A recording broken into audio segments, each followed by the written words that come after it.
Hey, what's up, people? This is Jesse Mbogo, and welcome to Against All Norms, where we talk about everything and anything concerning our lives. And today, I'm excited because leo nataka tuongelea jambo moja which I feel it's very critical for each and every one of us.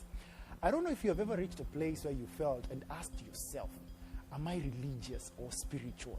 Ama unasikia msee akisema, mimi I'm just spiritual, I'm not religious. Ama mimi, I don't like religious things. Maybe I just love Jesus, I don't love religion. So today we are going to try and get to understand what exactly we mean when we say, I'm spiritual, I'm religious. Now, religion, it's basically a set of beliefs or values that a community share, or a group or an organization that they share commonly. And what we mean by being spiritual, it's more of a personal thing, your beliefs and values and how you relate to God in a personal way. So I want us to take a different approach. When you hear somebody say, me, I hate religion. I'm just spiritual. Me, I love Jesus, but I hate religion. Today we want to understand, what do they mean by this? Now, when people talk about religion, most of the time they talk about the practices.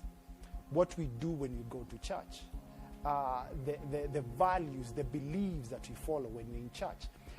Now, those things by themselves are not wrong. In fact, I believe each and every one of us began by being religious. But we are supposed to grow to a point where you are spiritually growing to the point that you're not just doing things physically, but you're also doing it and obeying the spiritual laws of those things that you're actually doing. For example, let us look at Christ. Christ, I think he's the best character to look at. Most of the time when you look at him attacking the most people wanaonekana ni religious, and those are the Pharisees, people think that by what he did, he meant that religion was wrong. Wacha to hold up kidogo. I don't think that he meant religion was wrong. What he was trying to bring out is the corruption that was in the religion itself. He wasn't against the law. He actually came to fulfill the law.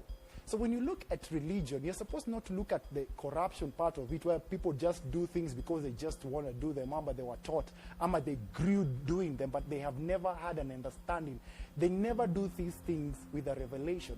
So for us to understand that we are both religious and spiritual, today I want to look at a certain verse, which is very interesting shortly. And this is the verse that I think will help us to understand this. And this comes from James chapter 1, verse 27. And this is what God says. This is what God the Father considers to be pure and genuine religion is this: to take care of orphans and widows in their suffering, and to keep oneself from being corrupted by the world.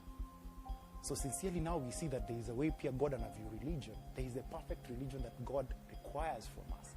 Now, for us who are thinking, I feel I'm not religious, I'm still spiritual. The reason why we feel this is because we want to enjoy a certain freedom. We do not want to be told, this is how you're supposed to pray, this is how you're supposed to be giving, this is how we are living in an age where we really want freedom. In the name of freedom, we really want to enjoy freedom in a certain way. And we push so much that we do not want to be guided or to be led or to be taught. And I think that is where now deceit starts getting in. I believe, as Jesse believed, we are both religious and spiritual because we all begin from that point. Another example, nikimalizia, Jesus teaching the disciples how to pray. It's a very good prayer. I believe actually it's the basic foundation of every prayer that we make. But just imagine every day you waking up without even thinking of what that prayer means, you just memorize it. Just say it every morning. I think it will reach a point where you will not connect with the Father to the way you want to, because you're just saying it as a word. But we all need to start from that point of knowing that prayer, then growing to the point now we can now pray in guideline to that prayer.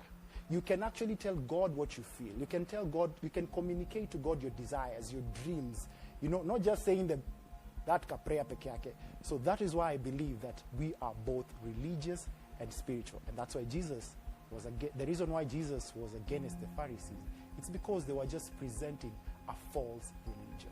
But the religion that Christ intends us to be with is the religion that we practice what we believe in. This is Jesse Mbogo. I hope to see you on the next one. Peace.